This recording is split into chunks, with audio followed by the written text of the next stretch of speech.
أعوذ بالله من الشيطان الرجيم.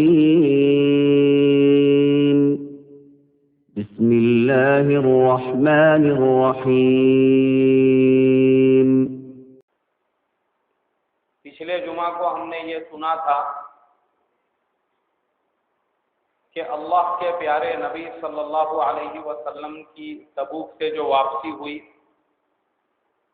اور حضرت کعب ابن مالک رضی اللہ تعالی عنہ جو کسی وجہ سے نہیں جا سکے تھے، انہوں نے آپ صلی اللہ علیہ وسلم کی خدمت میں حاضر ہو کر معافی مانگی اور پھر 50 دنوں کے بعد اللہ تبارک و تعالی کی طرف سے ان کی توبہ قبول کی گئی۔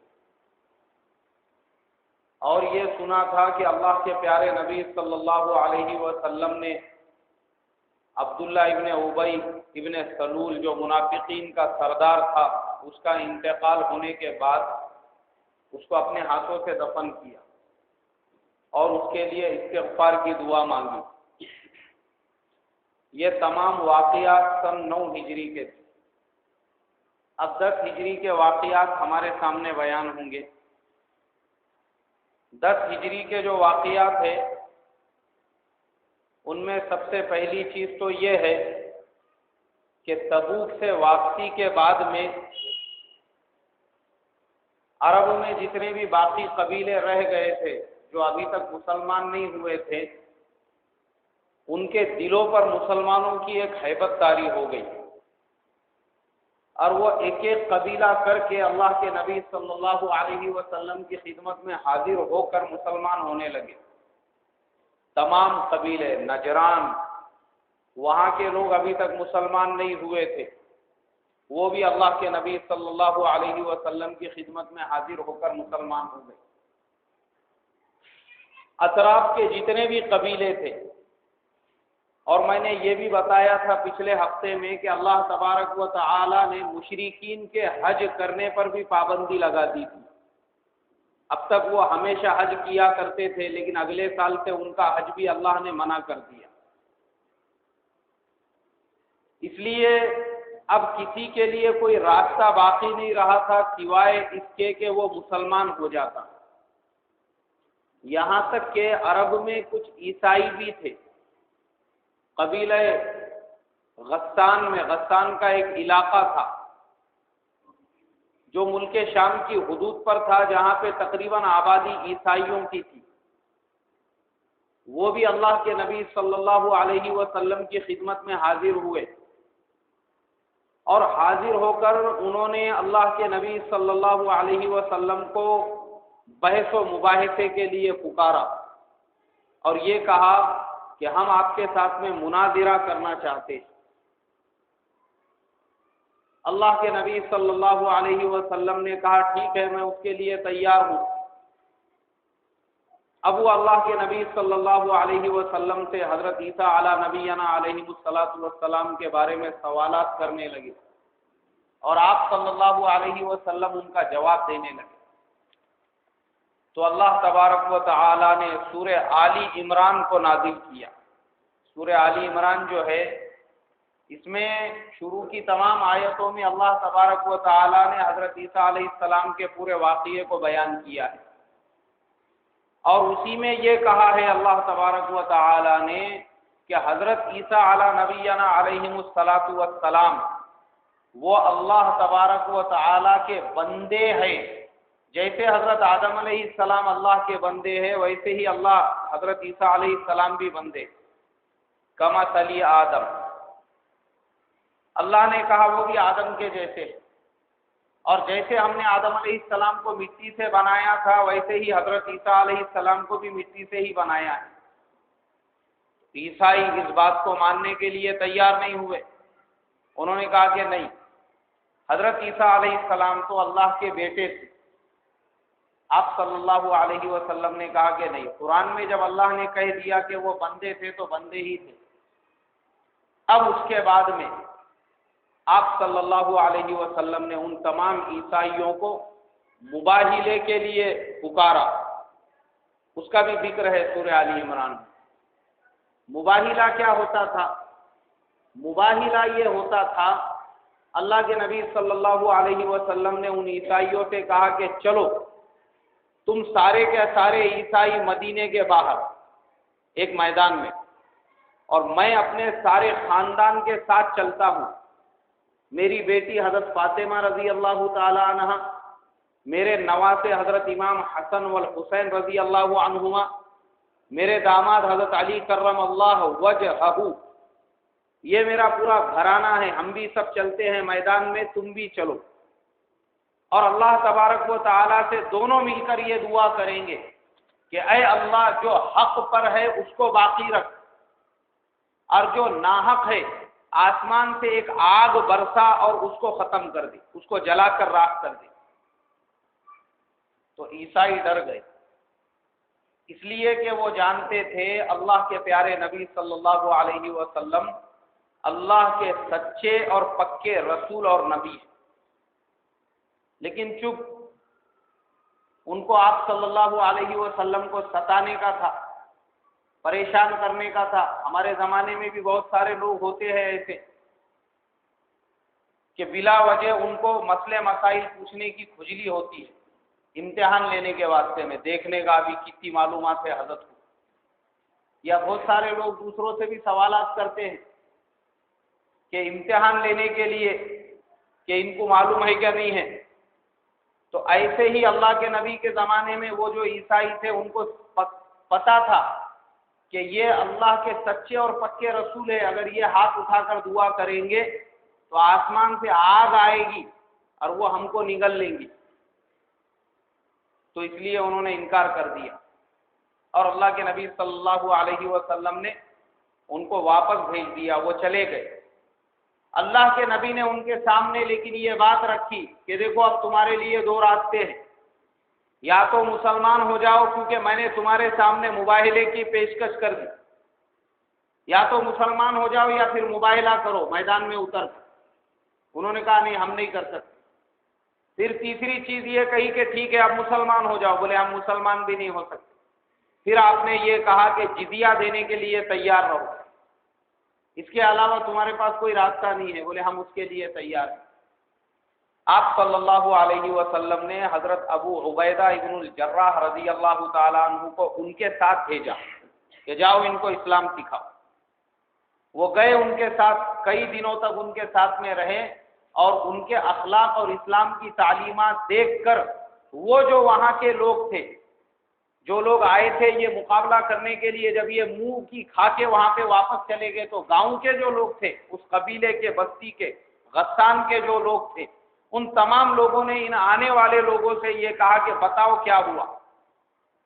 اب وہ بتانے کے لیے تیار نہیں تھے، لیکن حضرت ابو عبیدہ ابن الجراح نے کہا کہ حضرت محمد صلی اللہ علیہ وسلم نے مباہلے کی پیشکش کی، یہ لوگ اس کے لیے تیار نہیں ہوئے، تو پھر ان لوگوں نے یہ کہا کہ تم اس لیے تیار نہیں ہوئے کیونکہ تم جھوٹ پر ہو، اور محمد صلی اللہ علیہ وسلم حق پر تھے، اگر تم نہیں بھی مسلمان ہوتے ہیں ہم سارے لوگ مسلمان ہو جاتے ہیں، اور وہ پورا قبیلہ اسلام میں داخل ہو گیا، اور یہ جو لوگ آئے تھے یہ بھی پھر بعد میں مسلمان ہو گئے، اور کچھ دن وہاں رہ کر ان کو اسلام سکھا کر حضرت ابو عبیدہ ابن الجراح رضی اللہ تعالیٰ عنہ بھی واپس مدینہ منورہ آ گئے۔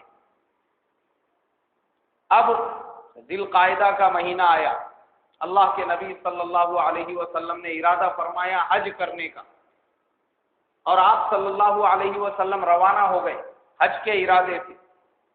تو تمام جان نثار صحابہ بھی آپ کے ساتھ میں ہو گئے حج کے لیے۔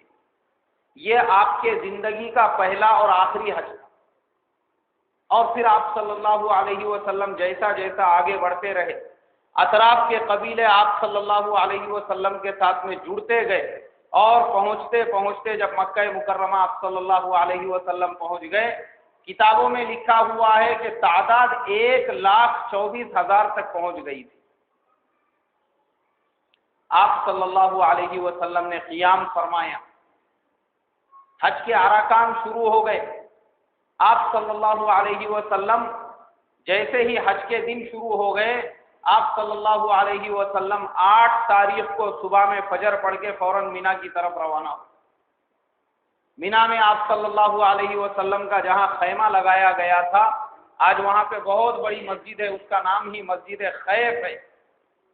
آپ صلی اللہ علیہ وسلم نے مسجد جہاں پر مسجد خیف ہے وہاں پر آپ کا خیمہ تھا، وہیں پر قیام کیا۔ عرفہ کے دن آپ صلی اللہ علیہ وسلم 9 تاریخ کو عرفہ میں تشریف لے گئے، اور وہاں تشریف لے جانے کے بعد آپ صلی اللہ علیہ وسلم نے ظہر اور عصر کی نماز دونوں ایک ساتھ ادا فرمائی، اور وہ نمازیں ادا کرنے کے بعد آپ صلی اللہ علیہ وسلم نے 1,24,000 جو صحابہ تھے ان کے سامنے خطبہ دیا اور بیان کیا۔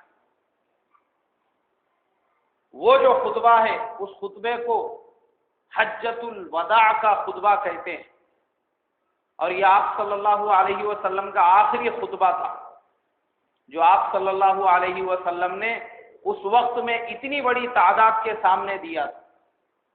آپ نے کہا، لوگوں، اللہ کی ذات میں کبھی کسی کو شریک مت بنانا،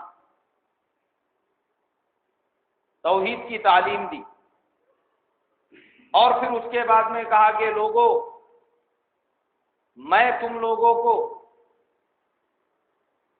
اس سال خطبہ دے کر سمجھا رہا ہوں، شاید میں اگلے سال تم کو یہاں نہ ملوں۔ تو جو اکابر صحابہ تھے وہ سمجھ گئے کہ اللہ کے نبی صلی اللہ علیہ وسلم شاید دنیا سے پردہ فرمانے والے ہیں، اسی لیے ایسی باتیں فرما رہے ہیں۔ اور پھر اسی وقت میں یہ آیتیں نازل ہوئی اسی حج کے موقع پر، الیوم اکملت لکم دینکم واتممت علیکم نعمتی ورضیت لکم الاسلام دینا۔ کیا ہے محمد صلی اللہ علیہ وسلم، آج ہم نے دین کو تم پر مکمل کر دیا۔ یہ آیتیں نازل ہوئی۔ حضرت ابو بکر صدیق رضی اللہ تعالیٰ عنہ رونے لگے، اس لیے کہ وہ سمجھ گئے کہ اللہ کے نبی صلی اللہ علیہ وسلم جو دین کی ذمہ داری تھی اس کو پورا فرما چکے ہیں، اور یہ قرآن پاک کی آخری آیت ہے، اس کے بعد کوئی آیت نازل نہیں ہوئی، یہ 6 پارے کی آیت۔ اللہ کے نبی صلی اللہ علیہ وسلم نے پھر اپنے خطبے میں فرمایا کہ غلاموں کے ساتھ رعایت کا معاملہ کرنا، ان کو مارنا نہیں، ان کو قتل نہیں کرنا، اس لیے کہ وہ زمانہ ایسا تھا کہ غلاموں کو کوئی انسان کے درجے میں سمجھتا ہی نہیں تھا، غلام اور جانور وہ ایک ہی درجے میں سمجھے جاتے تھے۔ مگر دیکھو اللہ کے نبی کے اخلاق، یہ جو آج پوری دنیا کے اندر یہ جو امن اور شانتی کا پیغام لے کے جو لوگ گھومتے ہیں، اور جو لوگ ہیومن رائٹس کے نام سے دنیا کو ڈراتے ہیں اور یہ کہتے ہیں کہ ہم بہت انسانیت کی فلاح کا سوچنے والے ہیں، شاید انہوں نے اللہ کے نبی کی زندگی کو نہیں پڑھا۔ ان کو سمجھنا چاہیے کہ ہمارے پیارے نبی صلی اللہ علیہ وسلم نے 1500 سال پہلے انسانیت کو سکھلایا تھا کہ لوگوں کے ساتھ کیسا معاملہ کرنا چاہیے۔ بھائی، برادری، رشتہ دار، خاندان تو بہت دور کی بات، آپ نے غلاموں کا بھی اتنا خیال رکھا جن کو انسان ہی نہیں سمجھا جاتا تھا، ان کے بارے میں بھی فرمایا اپنے غلاموں کے ساتھ میں ہمدردی کا معاملہ کرنا، ان کو مارنا مت، ان کو قتل نہیں کرنا، ان پہ زیادہ، ان کے برداشت سے زیادہ بوجھ مت ڈالنا، اتنا غلاموں کا بھی خیال رکھا۔ اور اس کے بعد کہا کہ لوگوں، عورتوں پر ظلم مت کرنا، عورتوں کے حقوق برابر ادا کرنا، عورتوں کے ساتھ میں پیار، محبت اور ہمدردی کا معاملہ کرنا۔ آج پوری دنیا میں حقوق نسواں کے نام سے نئی نئی تنظیمیں وجود میں آ رہی ہے، عورتوں کو حقوق ملنا چاہیے، اس نام سے لوگ بڑے بڑے مورچے نکالتے ہیں اور ان کے لیے لوگ محنتیں کرتے ہیں۔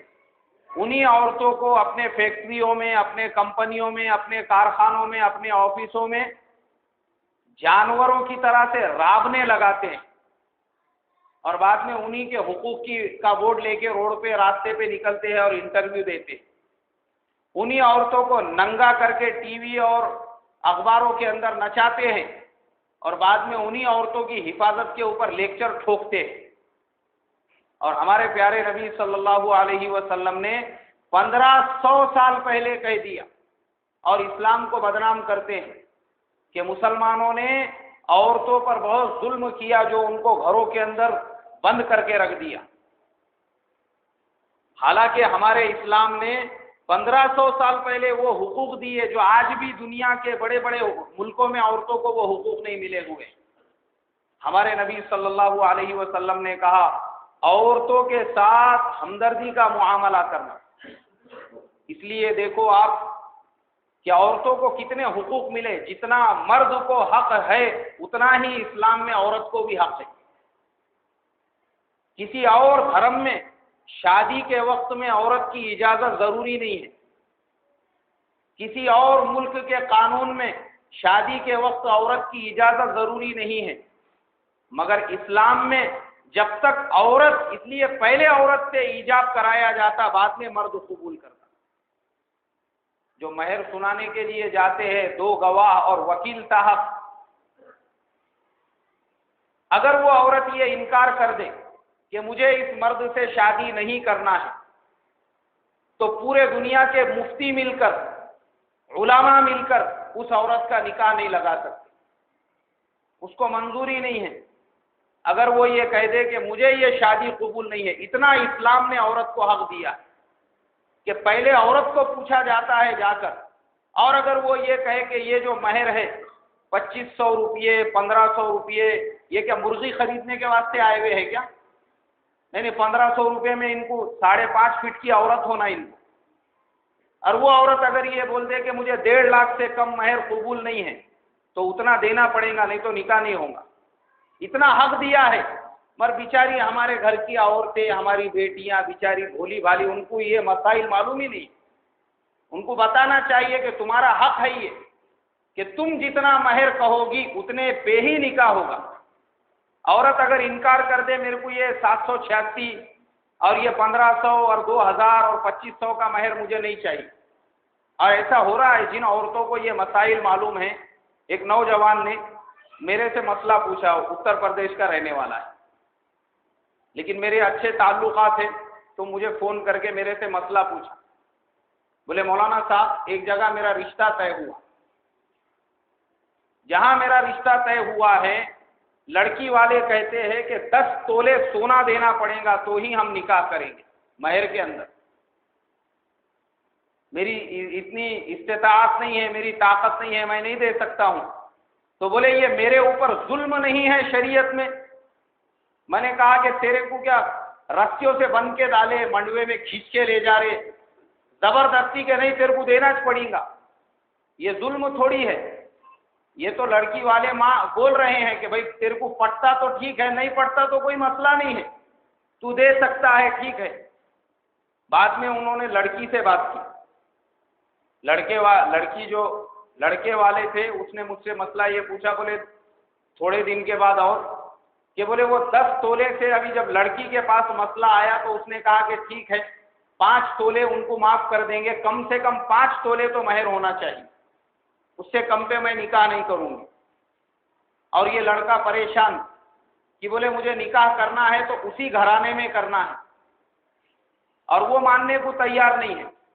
انہوں نے بولے اگر کرنا ہے اسی گھرانے میں نکاح تو 5 تولے سونا مہر ہوگا، اس سے کم پر نکاح نہیں ہوگا۔ تو لڑکی کو اسلام نے اتنا حق دیا ہے، اگر وہ یہ کہے مجھے نکاح منظور نہیں ہے، نکاح نہیں ہو سکتا۔ پھر اس کے بعد اگر گھر میں باپ کا انتقال ہو جائے تو اس میں سے بھی میراث بیٹی کو ملیں گی، بیٹے کا انتقال ہو جائے تو بھی ماں موجود ہے، میراث کے لیے کھڑی ہوئی ہے۔ بھائی کا انتقال ہو جائے تو اس کے اندر بھی اگر بھائی کے اصول اور فروع میں کوئی نہیں ہے تو بہن کھڑی ہوئی ہے بازو میں۔ شریعت نے کتنے جگہ سے عورت کو میراث کا حق دیا ہے، بیٹے کی طرف سے بھی دیا، شوہر کی طرف سے بھی دیا، باپ کی طرف سے بھی دیا، اور بھائی کی طرف سے بھی دیا۔ شوہر کا انتقال ہو گیا، چاہے پورے بیٹے ہو، لیکن ماں کو برابر اس کا حق ملے گا، بیٹوں کو بھی ملے گا، ماں کو بھی، یعنی اس کی بیوی کو بھی حق ملے گا، عورت کو محروم نہیں کیا۔ تو یہ شریعت نے 1500 سال پہلے، اور وہ حقوق آج دنیا میں کہیں پر بھی نہیں ہے۔ ہمارے ملک میں بھی لوگ عورت کے حقوق کے نام سے بڑی بڑی مہمیں چلاتے ہیں، لیکن یہاں پر بھی وہ حق نہیں ہے۔ وہ بولتے ہیں کہ بھائی ہم نے اس کی شادی کر کے دے دی ہے، اس کا حق ادا ہو گیا، اب باپ کی میراث میں سے اس کا کوئی حق اور حصہ نہیں۔ اسلام نے کہا کہ نہیں۔ تو ہمارے پیارے نبی صلی اللہ علیہ وسلم نے آخری خطبے میں فرمایا کہ لوگوں، عورتوں کے بارے میں اللہ سے ڈرو، عورتوں کے بارے میں اللہ سے ڈرو، عورتوں کے بارے میں اللہ سے ڈرو۔ 3 مرتبہ فرمایا۔ کتنی مرتبہ فرمایا؟ 3 مرتبہ۔ آج ہمارے ملک میں، ہندوستان میں خاص طور پہ، کیونکہ ہمارا ملک جو ہے یہاں پہ پورے ہندوانہ رسم و رواج، اس لیے مسلمانوں کے گھروں میں بھی 90% ہندوانہ رسم و رواج ہے۔ جو ساس کی حکومت کا قانون ہے یہ اسلام میں نہیں ہے۔ جو زبردستی بیچاری کو شادی کر کے لائے، اس کے 4 دیور، ان کے 5 کلو کے جینس پینٹ دھونے لگا رہے، اس کو پورے گھر کے کپڑے ہی نہیں دھو رہی، جیسا کہ اس کو بیوی بنا کر نہیں، گھر میں ایک نوکرانی بنا کر لے کر آیا ہوا ہے۔ حالانکہ وہ جو بیوی ہے اپنے شوہر کی بیوی ہے، شریعت میں اس کے شوہر کے علاوہ ساس سسروں کی خدمت بھی اس کے اوپر فرض نہیں ہے۔ ننند اور بھاواج اور دیورانی اور جٹھانی بہت دور کے ہے یہ تو، مگر کیونکہ بیچاری ہماری بیٹیاں مجبور ہے، ان کے پاس کوئی دوسرا راستہ نہیں ہے، تو ان کو سب برداشت کرنا پڑتا۔ اتنا ظلم، پھر دن بھر گھر میں محنت کرو، 10 15 لوگوں کے واسطے ٹوکرا بھر کے روٹیاں ڈالو، کھانا پکاؤ، ان کے برتن دھو، ان کی ساری خدمت کرو، اس کے بعد پھر شام میں حضرت شہنشاہ اعظم آ رہے ہیں تو ان کے بھی نخرے برداشت کرو، ان کے بھی گالیاں برداشت کرو، ان کو غصہ آ رہا تو ان کا مار بھی برداشت کرو، یہ بھی برداشت کرو۔ اتنا ظلم ہے ہمارے اس ملک میں عورت کے اوپر۔ حالانکہ ہمارا جو دین ہے اس کے اعتبار سے نہ عورت پہ شوہر کے علاوہ کسی کی خدمت ضروری نہیں ہے۔ ہمارے مولانا یونس صاحب رحمۃ اللہ علیہ اکثر نکاح کے بیانوں میں یہ بات فرمایا کرتے تھے کہ یہاں تک کہ اگر بچہ پیدا ہو گیا تو دودھ پلانے کی بھی ذمہ داری اس عورت کی نہیں ہے، شوہر کے اوپر ضروری ہے وہ دودھ پلانے کے لیے کوئی اور عورت رکھے، مگر چونکہ یہ بیچاریاں مجبور ہے۔ آپ دیکھو آج بھی عرب ملکوں میں یہی حال ہے، وہاں پر لڑکی والے لڑکے کو اتنا مہر، یعنی جیسا ہمارے یہاں پر ہے جوڑے کے لیے بھیک مانگتے ہیں، ویسے عرب ملکوں کے اندر لڑکی والے لڑکے والوں کے سامنے مہر کا ڈیمانڈ رکھتے ہیں۔ اگر اتنا مہر ہے تو ہی اپنی بیٹی اس کے ساتھ میں نکاح میں دیتے ہیں۔ ساری ذمہ داری، سارا خرچہ لڑکے کے ذمہ ہوتا ہے۔ وہاں پر جس کی بیٹیاں ہوتی ہے وہ بادشاہ ہوتا ہے۔ میرا ایک دوست ہے، وہ بصرہ کے اندر جہاں پہ پانی کے جہاز کھڑے ہوتے ہیں نا، اس کو بندرگاہ کہتے ہیں، اس بندرگاہ کے اندر بہت بڑی انجینئر کی پوسٹ پر ہے۔ اس کی عمر تقریباً 40 سال ہو گئی مگر ابھی تک شادی نہیں ہوئی۔ تو میں کبھی کبھی بات ہوتے رہتی، میں بولا بھائی کیوں تیری ابھی تک شادی نہیں ہوئی؟ تو بولے مجھے کوئی لڑکی والے لڑکی دینے کو تیار نہیں ہے، اس لیے کہ ہر لڑکی کے باپ کا یہ ڈیمانڈ ہوتا ہے کہ تیرا اپنا پرائیویٹ گھر ہونا چاہیے، تیرے پاس ابھی جو گھر ہے یہ گورنمنٹ کا فلیٹ ہے، ہم اس میں اپنی بیٹی دینے کے لیے تیار نہیں، اپنا گھر ہونا چاہیے، اور میری اتنی پوزیشن کنڈیشن نہیں ہے کہ میں خود کا گھر خرید سکوں۔ ہر لڑکی والے کے گھر پر جب جاتے ہیں وہ اتنی بڑی لمبی فہرست ہاتھ میں ٹکا دیتا ہے، لڑکی کو یہ زیور چاہیے، لڑکی کو وہ چاہیے، کھانے میں یہ چاہیے، اور تم کو یہ انتظام کرنا پڑے گا۔ اس وجہ سے بولے میری عمر 40 سال ہو گئی میرا مگر ابھی تک نکاح نہیں۔ وہاں پہ لڑکی والا بادشاہ ہے، اور ہمارے یہاں پر لڑکی والا بیچارہ مجبور ہے، مظلوم ہے۔ جس کی بیٹی ہے وہ بیٹی والا بیٹیوں کی عمر 4-5 سال ہوتی اس ٹائم سے اپنی خواہشات کو مارنا شروع کر دیتا۔ بھاری کا موبائل نہیں خریدتا، بھاری کی گاڑی نہیں خریدتا، گھر اچھا نہیں خریدتا، بھاری چپل نہیں خریدتا۔ ایک میرے دوست ہیں، انہوں نے میرے سے مشورہ لیے، میرے کو مولانا موبائل خریدنے کا ہے۔ میں بولا فلانے کمپنی کا ہے، لے لو۔ بولے نہیں، اتنی اپنی استطاعت نہیں ہے۔ ارے میں نے بولا کوئی مسئلہ نہیں ہے، سستا ہے، زیادہ مہنگا نہیں۔ نہیں بولے میری کنڈیشن 1000-1500 کا موبائل استعمال کرنے کی ہے۔ میں بولا کیوں؟ بولے مولانا میری 3 بیٹیاں ہیں، اگر میں ابھی سے اتنا خرچہ کروں گا تو پھر ان کے شادی کا انتظام کہاں سے کر سکوں گا؟ ہم کو آگے پیچھے کا سب سوچنا پڑتا۔ بولے میں بولا برابر ہے۔ تو ہمارے اس ملک کے اندر بیچارہ بیٹی والا وہ ایسا مجبور بنا ہوا ہے۔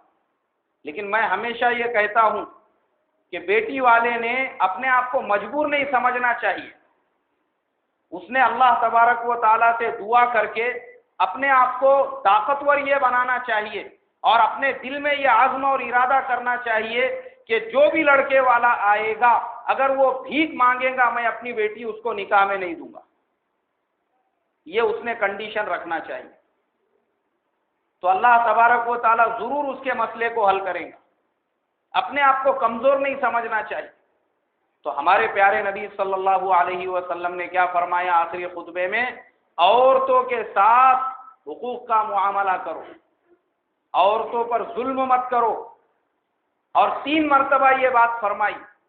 اور اس کے بعد میں کہا کہ اے میری امت، میں تمہارے لیے 2 چیزیں چھوڑ کر جا رہا ہوں۔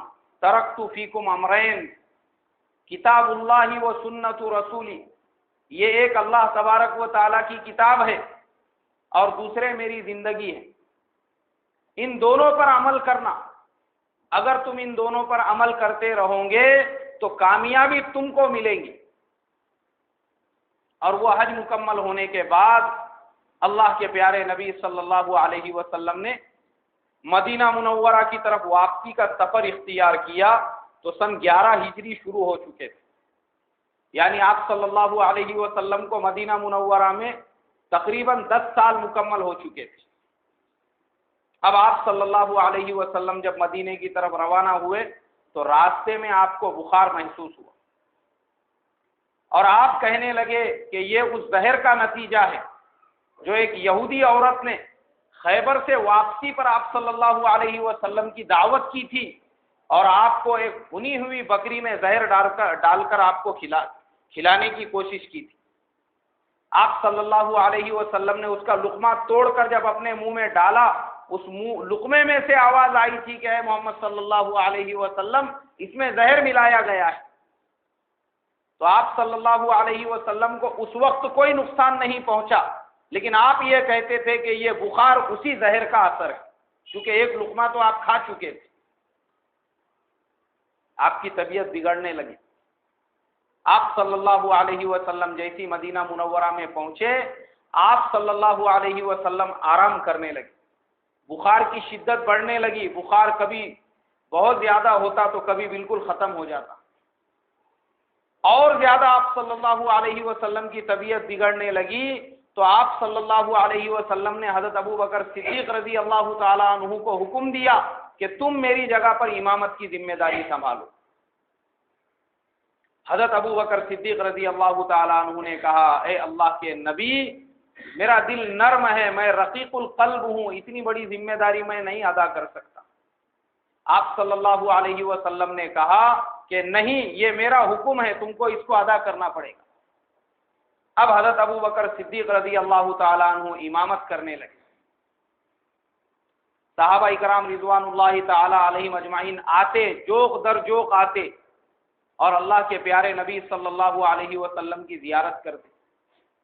آپ بیماری کی حالت میں ہیں، جیسے ہی آپ صلی اللہ علیہ وسلم کے بیماری کی خبر عرب میں اور اطراف میں پھیلی تو وہ لوگ جو آپ صلی اللہ علیہ وسلم کی نبوت اور جنہوں نے آپ کی شہنشاہیت کو دیکھا کہ اب آپ کے اثرات عرب اور دنیا تک پھیل چکے ہیں، تو ایسے کچھ جھوٹے لوگ وہ ویٹنگ لسٹ کے اندر انتظاری کر رہے تھے کہ جیسی آپ صلی اللہ علیہ وسلم کا وصال ہوگا یا آپ بیمار ہوں گے وہ نبوت کا دعویٰ کریں گے۔ انہی میں مسیلمہ کذاب تھا، انہی میں اسود عنسی تھا، انہی میں سجاح نام کی ایک عورت تھی، اس نے بھی نبوت کا دعویٰ کی، اس نے بولی چلو بہتی گنگا میں اپن بھی ہاتھ دھو لیں گے۔ اب جب سبھی دعوے کر رہے ہیں، اس لیے کہ ہر ایک یہ چاہتا تھا کہ جیسے محمد صلی اللہ علیہ وسلم کو مقبولیت ملی، ہم بھی ایسے جھوٹے نبی بن کر اپنا بھی ایک بہت بڑا امپائر کھڑا کر دیں گے۔ مگر اللہ کے نبی تو اللہ کے سچے پکے رسول تھے، اور قرآن میں آیت نازل کر دی تھی اللہ تبارک و تعالیٰ نے، وہ خاتم النبیین، اب نبوت پہ یہاں پہ اسٹیمپ لگ چکا ہے، لاک لگ چکا ہے، تالا لگ چکا ہے، قیامت تک اب کوئی نبی نہیں آنے والا ہے۔ مگر آپ بیماری کی حالت میں بھی آپ صلی اللہ علیہ وسلم کو پورے امت کی فکر ہوتی تھی۔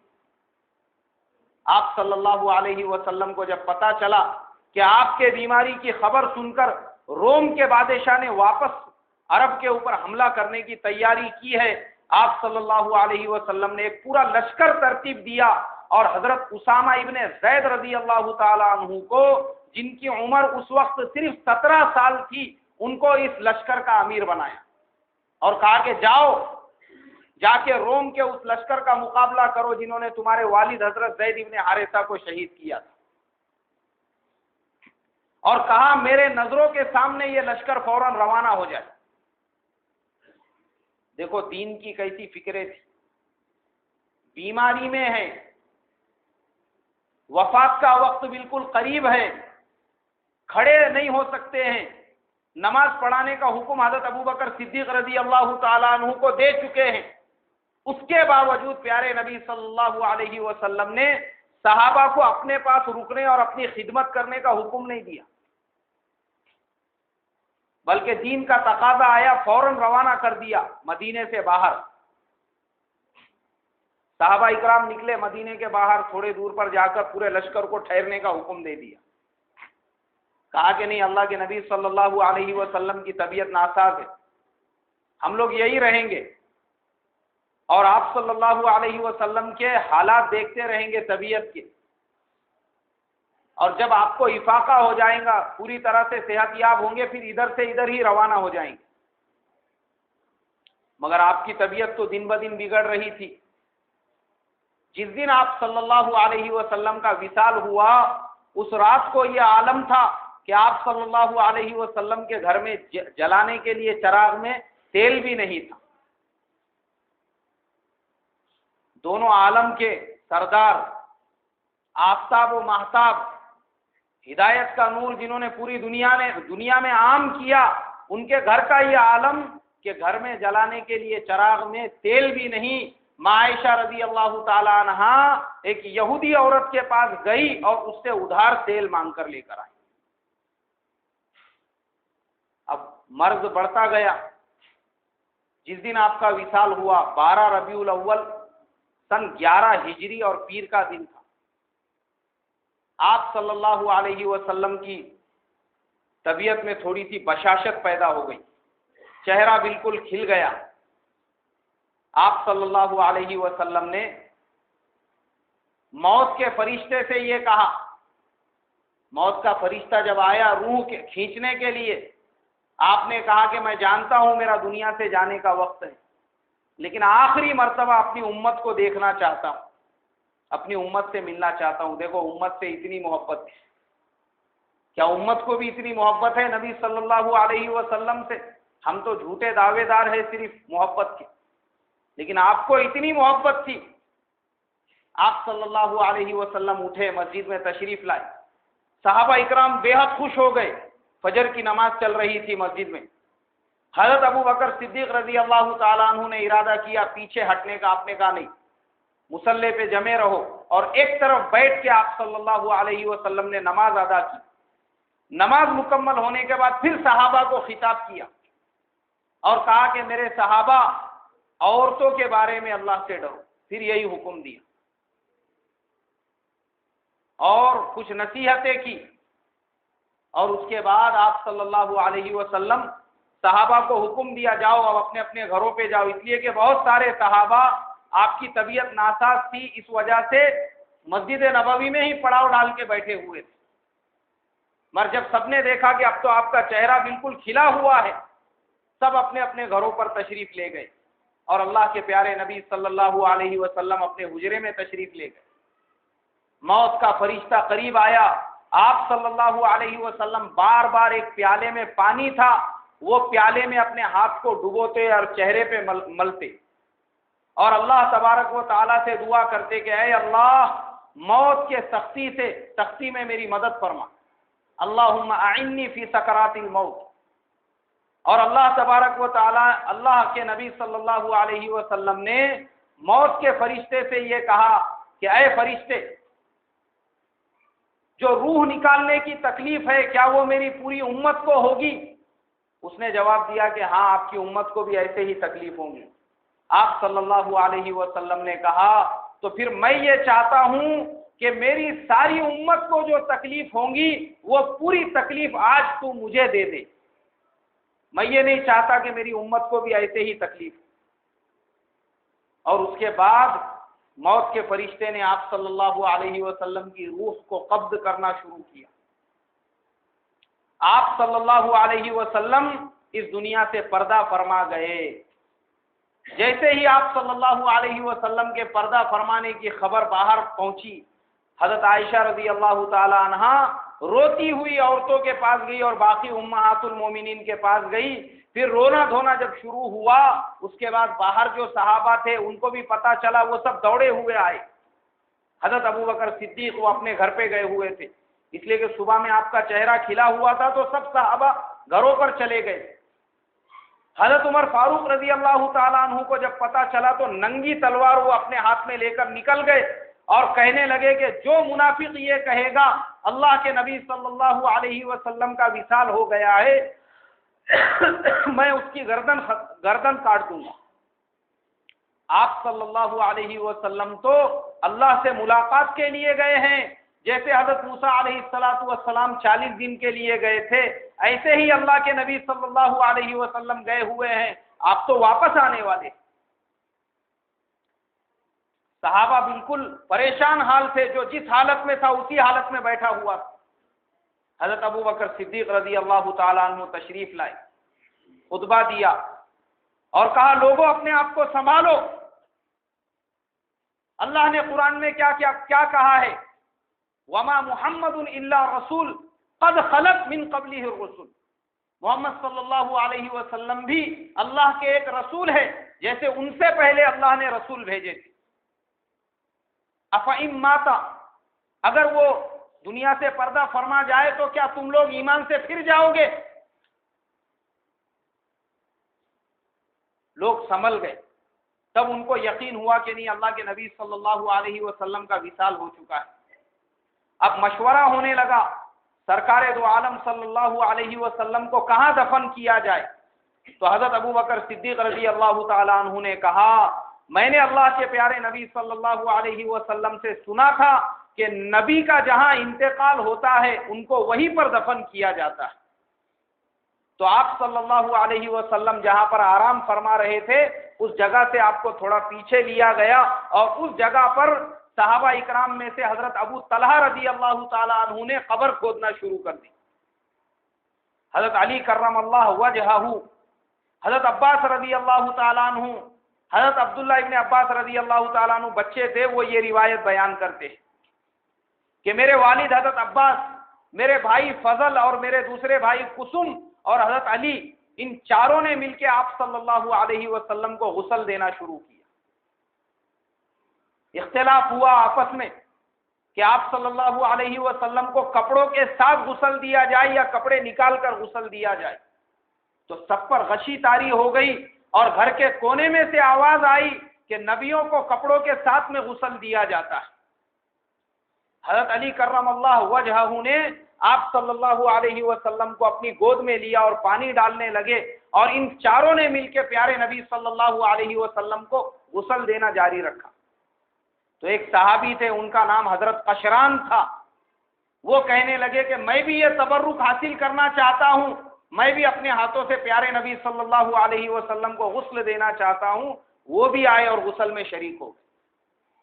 غسل دینے کے بعد حضرت ابو بکر صدیق رضی اللہ تعالیٰ عنہ نے کہا کہ نبیوں کی نماز جنازہ پوری امت پڑھتی ہے اس لیے آپ صلی اللہ علیہ وسلم کی جنازے کی نماز کسی نے نہیں پڑھائی. سب سے پہلے مرد آتے گئے، جو جیسے آتے گئے وہ اپنے اعتبار سے نماز پڑھ کے، کیونکہ چھوٹی سی جگہ تھی، چھوٹا سا حجرہ تھا. صحابہ اکرام میں پہلے مردوں نے نماز جنازہ پڑھی، پھر عورتوں نے نماز جنازہ پڑھی، پھر بچوں نے آ کر نماز جنازہ پڑھی. اس ترتیب کے ساتھ اللہ کے پیارے نبی صلی اللہ علیہ وسلم کی نماز جنازہ پڑھی گئی. 12 ربیع الاول سن 11 ہجری پیر کے دن آپ صلی اللہ علیہ وسلم کا صبح کے وقت میں انتقال ہوا، اور دوسرے دن زوال کے بعد یعنی ظہر سے پہلے آپ صلی اللہ علیہ وسلم کی تدفین عمل میں آئی. اس لیے کہ صحابہ کی تعداد بھی کم نہیں تھی، نماز جنازہ پڑھنے والے آ رہے تھے اور نماز پڑھ کے باہر نکل رہے تھے، اس لیے اتنا زیادہ وقت لگا. اور آپ صلی اللہ علیہ وسلم کو پھر زمین میں آپ صلی اللہ علیہ وسلم کو پردہ کرا دیا گیا، آپ نے پردہ فرما لیا اس دنیا سے. اب میرے محترم بھائیوں، بزرگوں، دوستوں، اگلے جمعہ کو اللہ کے نبی صلی اللہ علیہ وسلم کیسے نظر آتے تھے، کیسے چلتے تھے، کیسے بولتے تھے، آپ کی آنکھیں کیسی تھی، آپ کا چہرہ مبارک کیسا تھا، آپ کا قد کیسا تھا، آپ کا پورا حلیہ مبارک اور آپ کے اخلاق مبارک بیان ہوں گے. اس لیے اگلے جمعہ کو وقت پر پہنچنے کی فکر اور کوشش کریں، اور ایک مرتبہ سب مل کر زور سے درود شریف پڑھ لیں. اللہم صلی علی سیدنا و حبیبنا. جن کی سنت باقی ہے وہ پڑھ لیں.